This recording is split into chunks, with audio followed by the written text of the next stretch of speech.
Em ơi, lại đây làm gì đấy? Anh có xem không? Cái gì? Này, vui lắm. Đấy có phải người yêu anh không ấy? Em lấy đâu về được mấy bức ảnh này đấy? Anh nghĩ chị kia đàng hoàng với anh thế à? Ôi giời Cái này người yêu anh mà. ơi, cứ sửa ở đây này. Thấy chưa? Ôi rồi. Đánh ra để anh hỏi nào. Đi anh về đây, hỏi đi. Đây là ai? Này. Em giải thích đi. Đâu? Đấy, Cái này hả? đúng rồi. Tự đi bảo anh kia đi dụ dỗ anh kia lên giường em biết gì đâu. Anh thật không ngờ luôn đấy. Thôi em đừng giải thích đấy. Đánh ra. Để anh đi một mình yên tĩnh.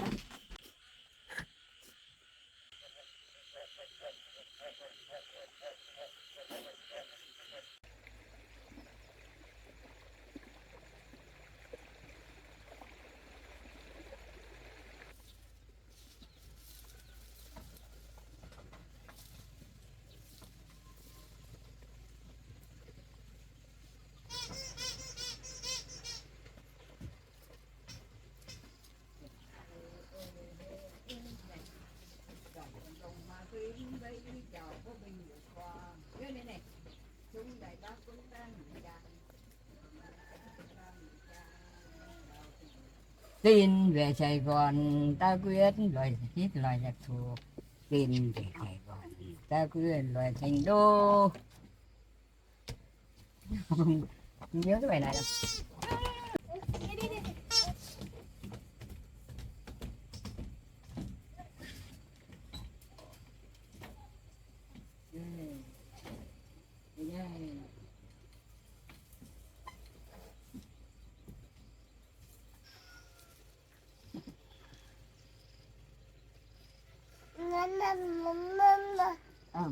Mâm.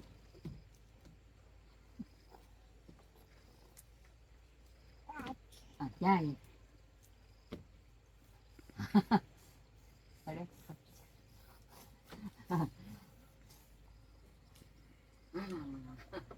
Gà đâu? Gà kia. Gà cùng ngan vịt.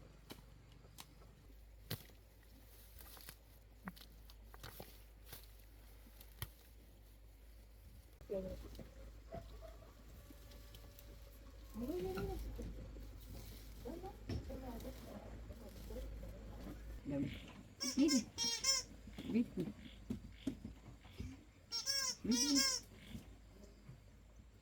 Bóng nữa đâu hả? Đập đi. Đập bóng đi. Thế đập bóng nha. Ôi tuyệt quá. Đập bóng. Đi hết rồi. Này.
Bóng ai có bóng đấy nè. Bóng đấy. Bóng đấy. Đây. Bóng. Đấy, đập đi. Được rồi, đập đi. Đập bóng đi. Thế đập đi. Đập bóng ra. Này. Đấy.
cháu ơi, cháu bảo đi làm rồi cháu đi chặt cây thì đi làm cái đứt mới đi.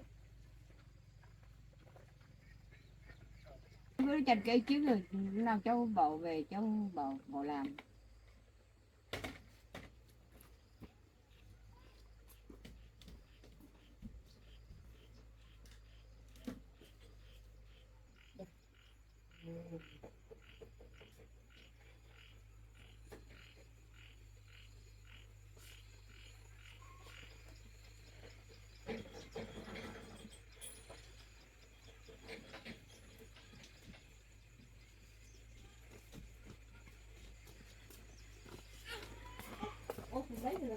Đấy là cái nhận. Cháu cứ đi làm. Đã được, đã được.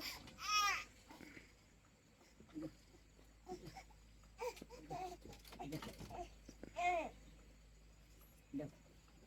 Con, mẹ đi làm, đem qua đây. À, được, được, được. Đây, đây, đây, đây, đây, đây, đây, đây. Ô, đây, đây. Đây, đây, đây, đây, đây, ô tô. Ô tô này. À, ơi. À, ơi. Này, không đất đâu.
muộn thế này rồi mà anh.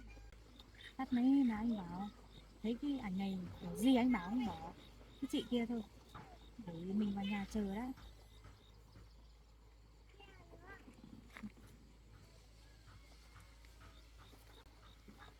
Để tao thì hay xem rồi.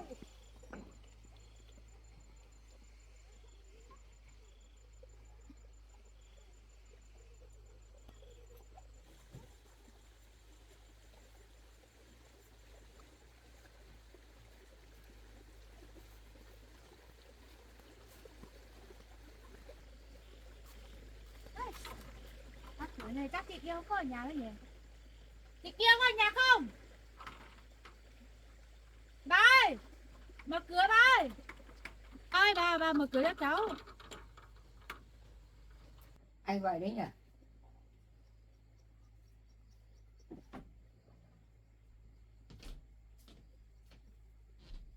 Đây, mở cửa cho cháu nào.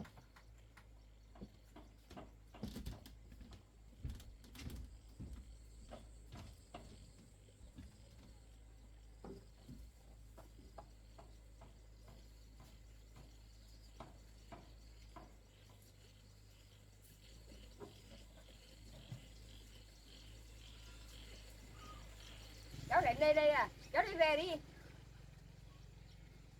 Bà không mở cửa đâu.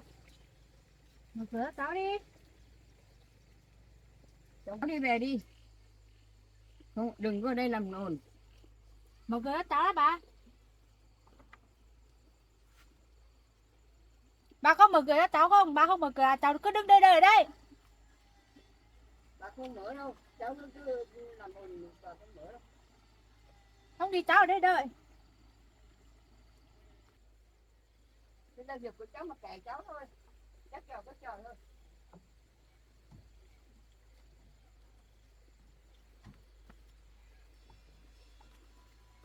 Mấy cái bà này. Không thì không mở cửa cho tao cứ đây đợi em. Bà ngồi trong nhà được bao lâu?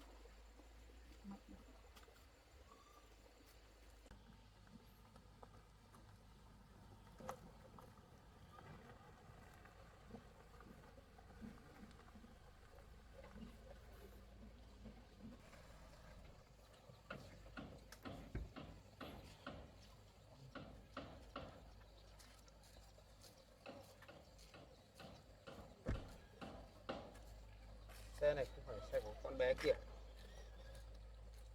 Lên đây làm gì? Có chuyện gì à?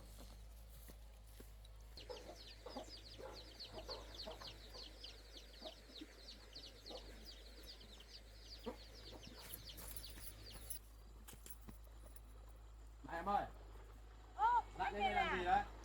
Em về em có tin vui để báo anh đây. Vui lắm. Em rảnh rỗi nhỉ? Đợt trước là mất nhẫn của người yêu anh rồi, hứa với anh là không lên đây nữa cơ mà. Có việc gì Em lên không đây? muốn lên đâu. Em lên đây để thông báo tin vui cho anh thôi. Em không muốn lên đâu. Trẻ con à? Từ từ để người ta giải thích chứ. Có việc gì nói luôn đi, xong đi về. Nha má, nhờ. Em có phải bất ngờ cho anh ấy. Em có muốn lên đây làm phiền anh đâu. Chẳng qua em có tin vui em muốn báo cho anh nhé. Anh không muốn nghe thôi ấy. Anh có muốn nghe không? Em thì có chuyện gì? Có gì nói nhanh không, đi về đi. Anh Đừng không làm muốn phiền nghe anh à? Người ta có tin vui bất ngờ cho anh không muốn nghe thôi. Anh xem không? Có chuyện gì nói luôn xem nào. Nào cũng muốn lên làm phiền. Anh Nói có nên làm phiền đâu. Em có tin bất ngờ ấy, anh có muốn xem không ấy? cái gì nói luôn đi. Em thấy ấy, em thấy chị kia đây này. Anh muốn xem không? Cái gì? Này, vui lắm. Đây có phải người yêu anh không ấy? Đây này. Ồ. Ồ, phải người yêu anh không? Đây. Đây, còn Cái gì đấy? thấy chưa? Thấy chưa? Đấy, anh biết ai chưa? Anh chẳng nhẽ anh không nhận ra đây là ai à? Em lấy đâu về được mấy bức ảnh này đấy? Anh nghĩ chị kia đàng hoàng với anh thế à? Ôi giời Cái này người yêu anh mà. đấy, nhận đi, đấy, đấy xem đi, phải không? Ôi giời ơi. Anh có tin không? Đây đúng là người yêu anh thật. Anh có muốn... Này, nhưng mà anh hỏi nhá, em lấy cái ảnh này đâu về? Mà anh có tin không? Anh tin á thì em mới nói tiếp chứ. Anh không tin Hay em là nói em làm cắt gì? ghép ở đâu về để làm để anh nghĩ xấu về người yêu anh? Anh nhìn Hả? xem, nhìn ảnh xem có giống ghép không? Nhìn ảnh xem có giống cắt không? Hay giời, người ta chụp đàng hoàng ở đây bảo cắt ghép. Anh nghĩ gì? Anh thử xem đi, anh không tin à? Người ta chụp ảnh á, có ngày tháng năm sinh đây này, đàng hoàng luôn đấy. Nhìn kỹ đi, người ta làm gì mà cắt ghép. Người ta chụp được một đống ảnh thế mà bảo người ta cắt ghép. Ôi trời ơi, người ta cắt ghép người ta chỉ cắt được một cái, hai cái thôi. Đây hẳn một đống, chục cái rồi anh bảo làm cắt ghép không nên đâu. Anh nghĩ em như... Đấy, anh không tin này, đây này, em chụp được đầy tấm này này. Như đây, không biết bao nhiêu, nhiều lắm. Người có cái ôi rồi em còn chụp lén được người ta thành quần áo này. Trời ơi, đây này, thấy chưa? Ui rồi, thấy chưa? Kể cả quần cả áo ấy, không biết làm gì nhau chưa? Anh thử xem đây. Anh nghĩ chị kia tốt hơn anh thế à? Này, có dở trò với anh không đấy? Em làm gì giờ cho anh? Anh ngờ ngợ nhá, không Anh đáng thấy tin không? mấy đấy nhá. Đấy, anh thấy chưa? Nằm rõ ràng như này rồi còn bảo không thấy. Chụp lúc nào? Xem ngày tháng đây này, hôm qua em còn thấy chị ấy đi rồi, nhưng là lạ lạ ấy. Em còn bảo là không biết là có phải anh bảo không đấy. Đấy thấy chưa? Nhìn rõ ràng như này rồi anh. Chiều hôm qua. Đúng rồi, anh nhìn như ngày đây này, tháng đây này. Đấy, anh xem đi, người ta cởi hết cả quần áo đây này. Anh không tin á, có cả ngày, cả tháng, cả giờ người ta chụp luôn đấy. Đây này, giờ đây này, tháng đây này, thấy chưa? Hí, chả biết là ngủ với nhau làm gì nữa nhỉ. Người ta ngủ với nhau người ta phải có cái gì rồi. Anh thử xem đi, xem xét lại đi đây này. Không tin đâu. Mà chứng cứ rõ ràng đây, Cầm đi. không tin. Đây, anh Người không yêu tin anh đâu. làm sao làm thế được? Đây này, ngày tháng giờ giấc đây này, còn không tin nữa à? Anh không tin thôi. Để tí chị kia với anh chịu hỏi chị đấy xem.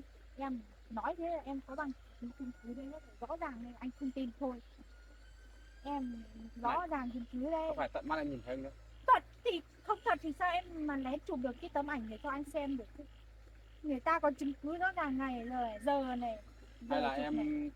giở trò gì đấy để Em làm gì giờ cho làm hại người yêu anh? Để anh nghĩ xấu về người yêu anh đúng không? đâu em mà làm thế này thì em Em còn... phải nói thật nhá. Em nói thật mà, không thì làm sao mà em đi chơi mà em đi lượn qua em thấy chị đấy đi đâu á.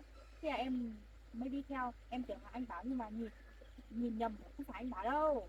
Đây này, bằng chứng cứ đây này, anh xem đi này. Thấy chưa? Người ta nằm ôm nhau như này này, cởi cả chuồng cả áo đây này. Trời, anh không tin nữa. Nhưng có phải nhỉ? Đấy, chứng cứ đây, ngày đây. Thế tối qua anh, người yêu anh đi làm về, anh ngủ với nhau, anh không hiểu, không biết gì chị đấy lạ lạ như nào. Người nó về nó phải thay đổi lạ lạ một tí chứ. Anh chả hiểu cái gì. Anh chả thấy Này. vợ lạ cái gì. Em có biết cái thằng ở trong ảnh không? Em có biết đâu mà. Đây này, em chả biết ở đâu. Thấy em tưởng là thằng đấy là anh, em mò mò đi xem nhưng mà có phải anh đâu. Nhưng có thật không nhỉ? Ây Mà giời. hôm qua anh về Này. nhà anh thấy người yêu anh lại lạ sao ấy. Thấy chưa? Thế bảo rồi, em thấy anh đấy, chị đấy mò mò lên lúc đi với anh đấy, em còn bảo là chắc anh bảo em mới mò đi xem. Mà nhìn mãi mà không phải anh bảo xong Này. em mới chụp.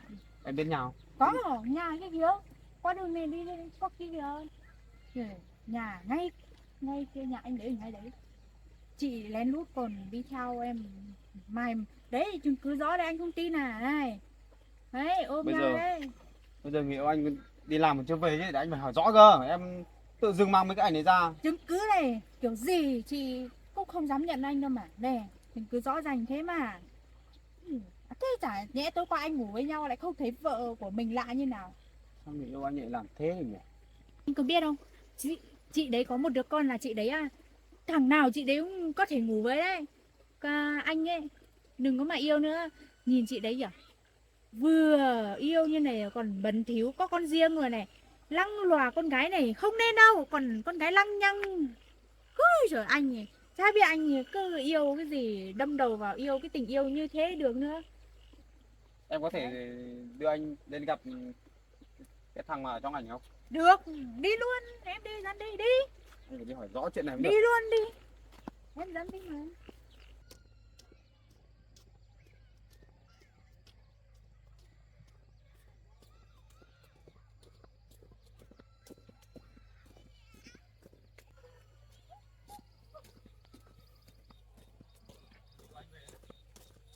Đánh ra để anh hỏi nào. Yêu bơi đâu vậy? Đi tạt cây à? Ở đây hỏi à? Đây. Em nhìn cái ảnh này thế nào? Chứng cứ rõ Đây ràng là đây ai? này. Có phải em không? Đấy, nhìn đi. Sao em lại đi Đấy. ngủ với người đàn ông khác thế? Đây, chứng cứ rõ ràng đây, đây, đây. Đấy này. Đây, Thế nào em giải thích cho anh nghe. chưa gì đã muốn định đánh người ta ở đấy thấy chưa? Hôm qua em thấy chị đấy á, đi đâu ấy, đi làm cái gì thôi Ủa, xong tan à, ra. tự dưng đi rẽ vào nhà của người ta xong à, đi chui lên giường người ta ngủ với cái thằng kia. Em nói thật không đấy? Chả thật à, còn tự đi dụ dỗ thằng đấy đi ngủ đây lên giường đấy. Thấy chưa? Ảnh rõ ràng như này. Em nói Thế có anh đùa hỏi nhá. đâu đây này. Này, anh hỏi này. Sao em lại làm như thế? Chứng cứ đây này, rõ ràng này. Em không biết là tình yêu của anh dành cho em đậm sâu thế nào. Sao em lại làm thế? Đúng là cái đàn bà lăng Anh loàn. cầu hôn em rồi cơ mà. Đấy, đấy, đấy chưa? Anh còn chuẩn bị lên lịch để Anh- tổ chức đám cưới đấy. Anh Sao em lại làm thế? Quảng quá.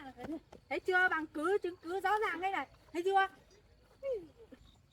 Chẳng nhẽ em lại lừa dối tình cảm của anh à? Chuyện này có thật không? Thế sao con bé đấy lại có ảnh em với thằng đấy? Thằng đấy là thằng nào? Em giải thích đi.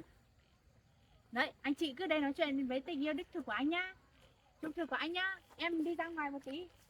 Anh mà muốn em đưa đi ấy thì bảo em một câu nhá, em đi ra đây đây đây. Là kia chờ anh, để anh hỏi người yêu anh nhá. Thế là thế nào? Hả? Em làm thế có đúng không? Em mà không được làm chuyện đấy á, thế tại sao con bé đấy có ảnh? Còn có cả em nằm trên giường với người ta nữa, ôm nhau nữa cơ.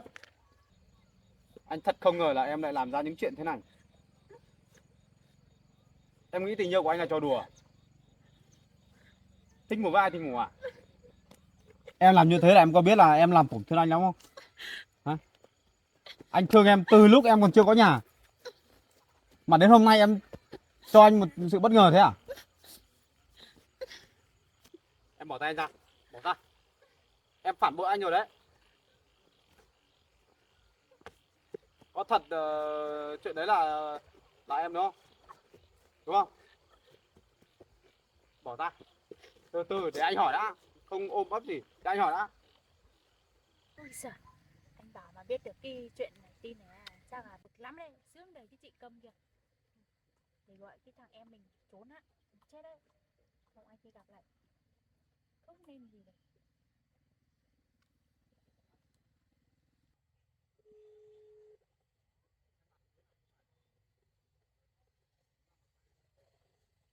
Alo, em có ở nhà không đây? Em có. Ui thế em đi trốn đi nhá. Người yêu của cái chị kia hôm qua ấy, biết chuyện rồi. Tí chuẩn bị lên, chuẩn bị lên trên nhà tìm em đấy. Trốn đi nhá. Trốn cẩn thận vào. Không là cái anh kia lên gặp là hỏng chuyện hết đấy. Thế để em cùng nói. Trốn trốn đi nhá.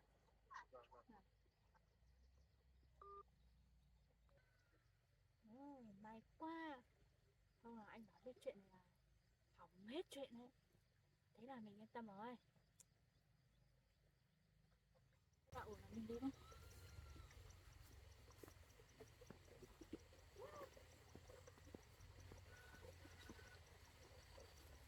Em muốn giải thích ấy thì phải đi gặp cái thằng đấy là thằng nào để anh hỏi xem thế là thằng nào. Mà lý do gì mà em đi nằm với người ta? Em không tin tưởng anh đúng không? Bây giờ không phải cầu xin gì hết. Anh không thể chấp nhận được. Thôi anh ạ, tôi coi làm gì nhỉ? Anh có muốn đi không? Có muốn em đưa đi không? Bây giờ em phải đưa anh lên Thế. cái nhà của Có chứng cứ Cái rằng thằng rằng đấy. đây rồi, anh không tin để nữa. anh hỏi rõ mới biết được. Chứng cứ đây anh không tin là không tin là thế anh có muốn em đưa đi không? Không Bây tin giờ à? á, Không anh tin em anh về tin đấy. tưởng tuyệt đối về anh. Bây giờ tự dưng mà em nói như thế. Em nói báo tin cho anh là anh may lắm rồi đấy. Không là em đi về đấy, có tin không? Bây giờ em vừa đi làm về, em đi vào xem con thế nào đã. Xong em ra đây với anh đi. Có tin không? Đi. Này, anh hỏi thật nhá. Chuyện này có phải là sự thật không đấy? Thật mà, anh không tin thôi, có chứng cứ rõ ràng anh không tin em thôi. Em Những lời em nói ra em phải cẩn thận nhá. Nếu mà không phải sự thật mà em làm thế là vì yêu anh với anh giận nhau là anh không tha cho em đâu. Em nói cho chứng cứ thế anh không tin à? Không tin thôi. Em ra đây. Thì anh có tin em đâu. Bây giờ em nói để chứng minh em nói là sự thật, em đứng đây để chờ người yêu anh ra. Chứng Còn là cứ đây còn. có anh lên trên nhà của thằng đấy. Em bảo, chứng cứ rõ ràng này, ngày đây này, giờ đây này, anh không tin. Em Không thể mà dựa vào mấy cái bức ảnh này mà để nói xấu người yêu anh được. Cứ ở đây chờ. em báo cho anh thế rồi. Làm mừng cho anh đấy. Cấm em đi đâu ấy. Ở đây chờ anh. Không thể tin được. Chẳng biết em nói thật Rõ hay là người yêu anh lừa dối anh. không tin em thôi, em báo cho anh vui mừng đây. Người ta mà báo cho để còn biết tránh ra. Được chưa? Nào, cái thế đường lên nhà của cái thằng đấy có khó không? Để anh còn biết đi xe. Đi được mà, không khó mấy đâu. Đi một đoạn thôi. Đi. Hôm qua em đi làm những gì? Đi kiếm tiền nhỉ? Thế tại sao lại Nó bảo rồi. em này lại có cái ảnh em nằm chung với người ta? Em thấy à, rõ ràng luôn, đi ra đi cái tự đi Này vào nhá. trong ấy. Anh nói nhá. Em phải nói thật nhá. Người ta nói thật mà, có không thì lên hỏi mẹ. Anh không nghĩ là người yêu anh làm thế đâu. Không, lên trên nhà đi. Có đi không? Bây giờ người yêu anh cầm nữa. Nói thì không nói được. Có đi không? Lên đi. Nhà. Thôi bây giờ em với anh đi lên trên đấy để xem thực hư thế nào thì anh mới biết được. Đi. Chứ anh không dám tin em này nói thật. Đi nhá. Đi lấy xe luôn. Lấy xe đi. Đi đường nào? Đi thẳng đi. Thẳng đi. Đi em lên xe.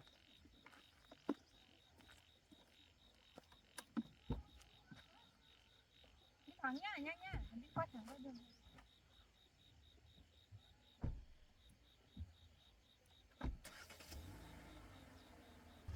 Nhanh ơi.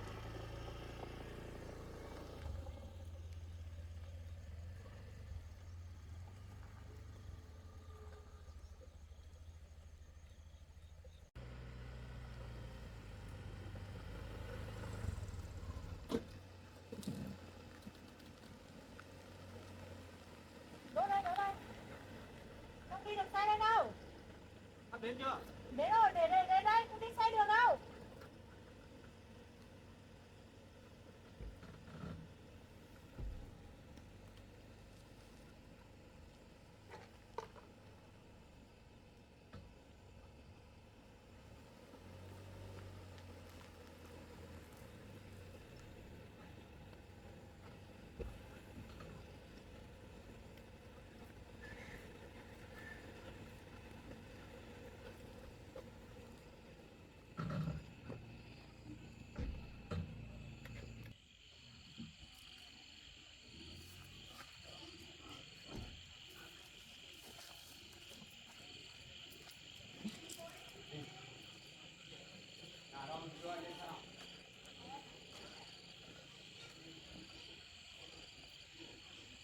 Đi đường nào em ơi? Đây. Nhưng mà sao biết Nào đi. thì em có nhà không kia? Cứ đưa anh đi xe nào. Chắc không nhà đâu. Đi. Đây, nhà đây này. Đâu? Đấy, Nhà này hả? đúng rồi. Có thấy nhà đâu? Sao biết là em đấy. Phải nhà này không? Thế sao em đi làm, sao em không đi làm đi, sao lại chui vào đây? Có chuyện gì nào?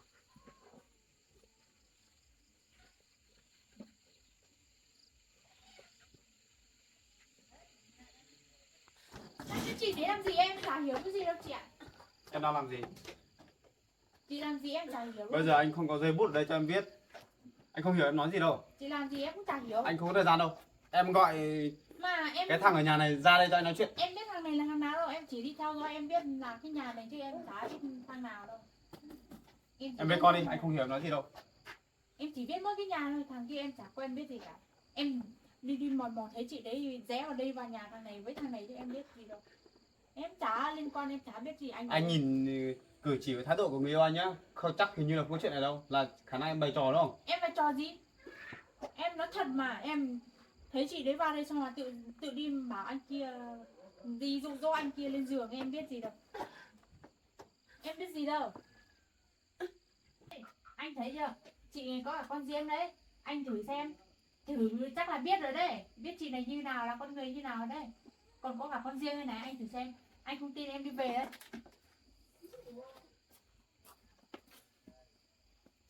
Bây giờ em giải thích kiểu gì? Đấy, anh chị cứ nói chuyện đi. Anh nói chuyện với chị đấy đi, em đi về đây. Anh quá thất vọng với em rồi đấy. Anh không nghĩ em là con người thế đâu. Không nói nhiều đâu. Đi theo anh đi về. Về viết giấy, ra giấy để anh đọc. Đi lên. Không là anh không tha thứ cho em đâu. Tại sao em lại làm thế? Đi về. Để mai anh lại lên đây gặp. Gặp được thằng này. Anh hỏi rõ ra. Chắc chắn thằng này là người yêu của em rồi. Đấy, anh chị cứ nói chuyện đi nhá. Anh chị về trước đi. Em đi. Bỏ tay ra. Bỏ tay ra. Đi về nhanh. Anh cũng muốn nghe em giải thích.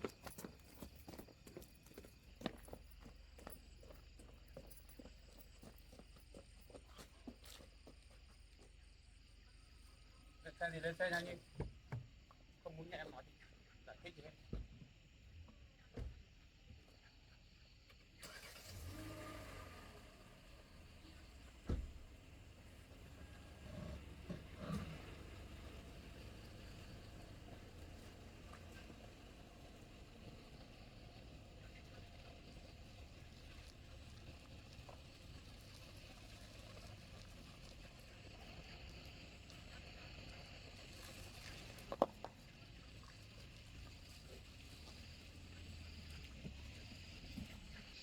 Đấy, cái bà Câm kìa, mày không bỏ à? Tưởng tao không có mưu kế gì để mày bỏ. Đấy, nhưng mà mấy nay mình còn bảo cái thằng em với trốn ấy. Không phải chết.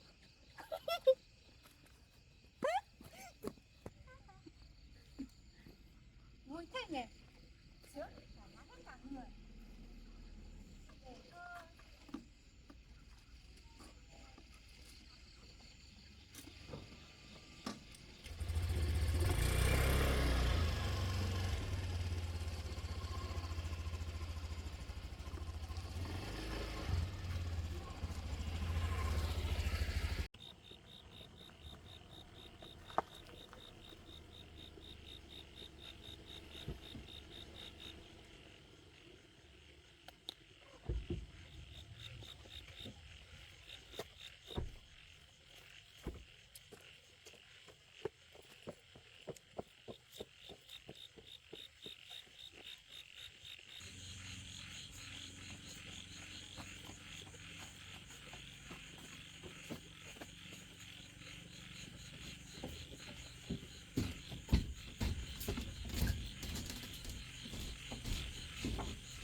Đấy, có chuyện như thế được. Vâng, có chút chuyện mà.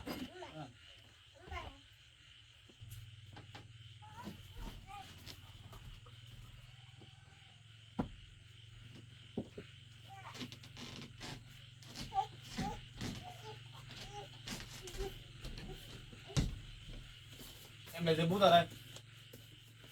Ghi rõ hôm qua em đi làm cái gì.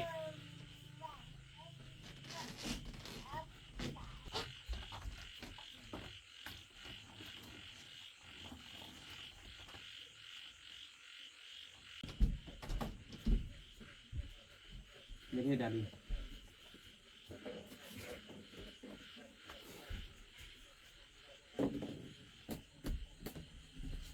Anh buồn quá. Anh không nghĩ là em lại làm như thế. Nếu như em không được làm thế nhá, thì tại sao con bé kia lại có ảnh của em? Còn đi ôm ấp với người ta nữa.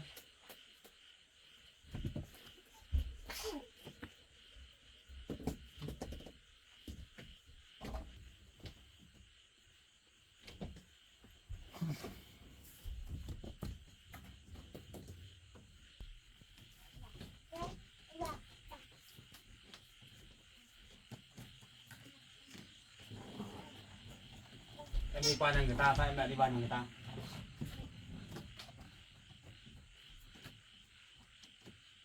Họ khiêng em nhờ. Khiêng. Họ nhờ khiêng đồ. Em vào giúp. Nhưng vào giúp người ta, tại sao lại ở trong nhà người ta? Đấy mới là vấn đề. Em uống nước. Ai có nước em uống.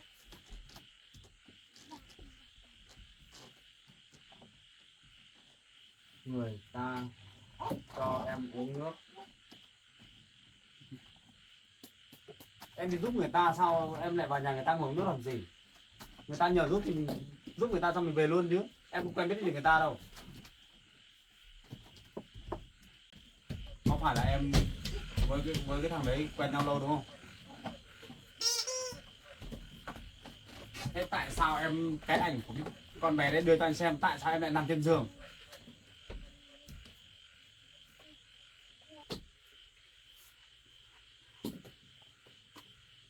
Uống nước xong em không biết gì hết.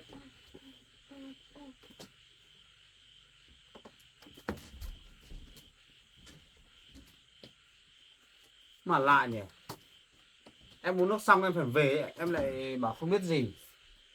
Tỉnh dậy em nằm trên giường thật à? Thế là em bị ngất đúng không? Ngất thì mới không biết gì,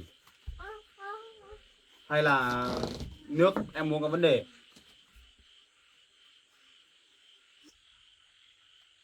Bây giờ em có nói gì đi chăng nữa, mắt anh không nhìn thấy, anh không biết một chuyện gì hết, và anh chỉ biết là cái bức ảnh đấy của cái đứa đấy là đưa cho anh xem là như thế, là anh chỉ biết thế thôi. Thế vậy em không làm thế thì tại sao lại có ảnh như thế?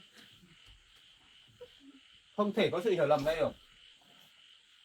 Em phải biết là anh yêu em như thế nào, một lòng một dạ yêu em, chăm sóc em từng tí một.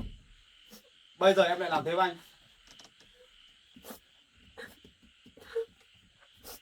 Anh yêu em đậm sâu như thế mà em lại làm như thế với anh. Anh đã cầu hôn em rồi. Không biết hai cháu quyết định gì mà cứ cãi nhau thế. Em bỏ tay ra.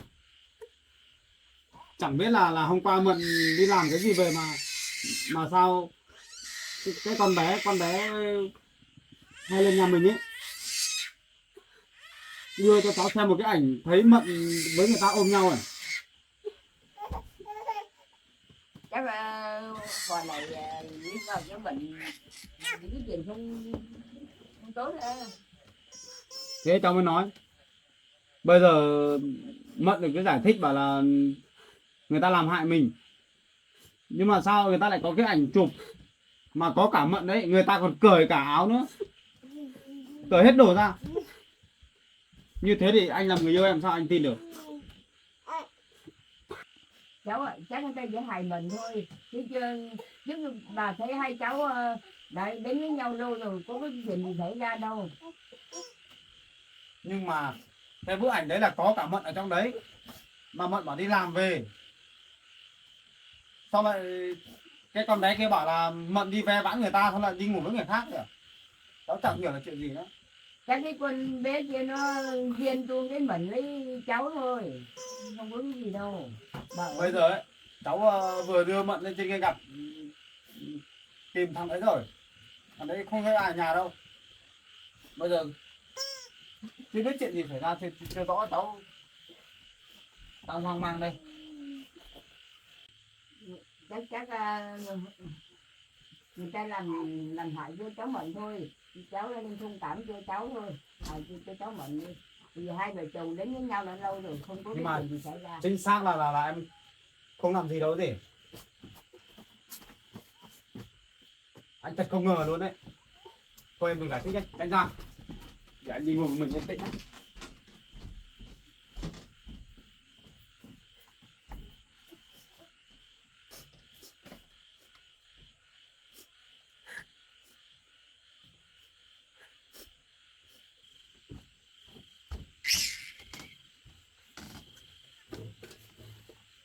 không giải thích gì hết, để anh yên tĩnh, đừng làm phiền anh.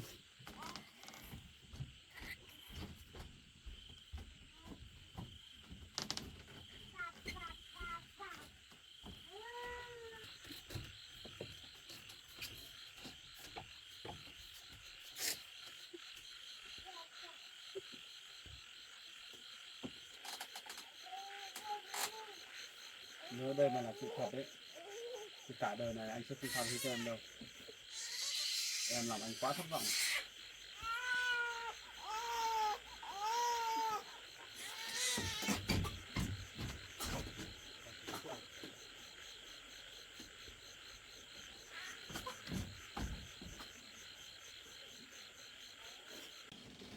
Thôi em đừng làm phiền anh nữa, em đi vào nhà nấu cơm nấu nước để cho bà ăn đi, để anh yên tĩnh một mình nhá.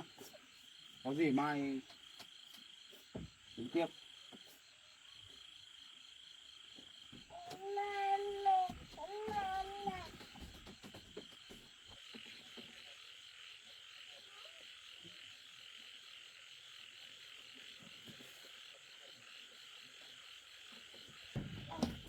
Mấy cháu làm cái gì vậy bà lo lắm đấy.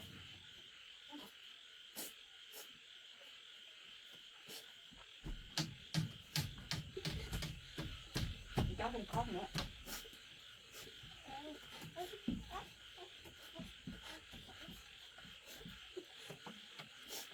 Cháu có cái chuyện gì mà cháu buồn thế? Có cái chuyện gì có từ từ giải quyết không nhỉ? Bà làm thế này bà buồn lắm. Bà giao gửi cho bà thế nào?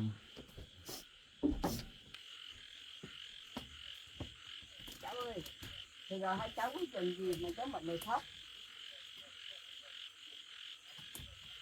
Cháu ơi, cháu có chuyện gì mà cháu buồn? Bà ơi, Mận có việc khác rồi. Sao mà mình làm thế?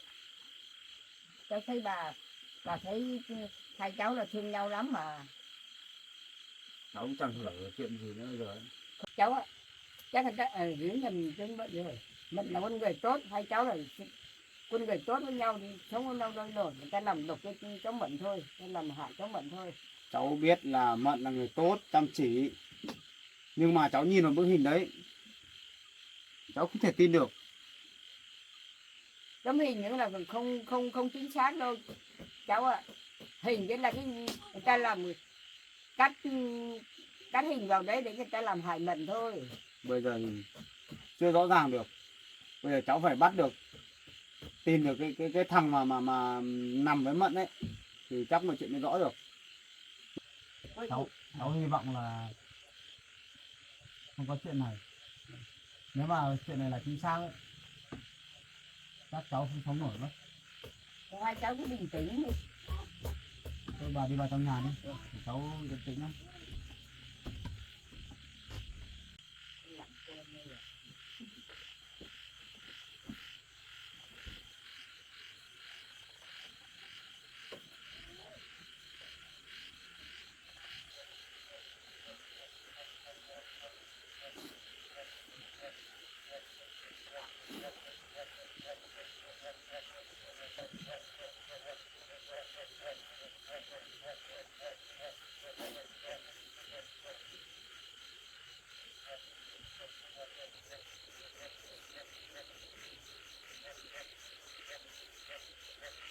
Cháu nói gần thì cháu ơi.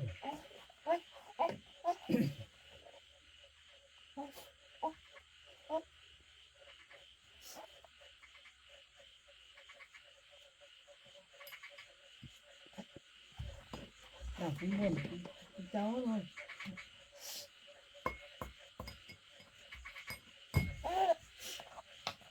Cháu cứ bình tĩnh.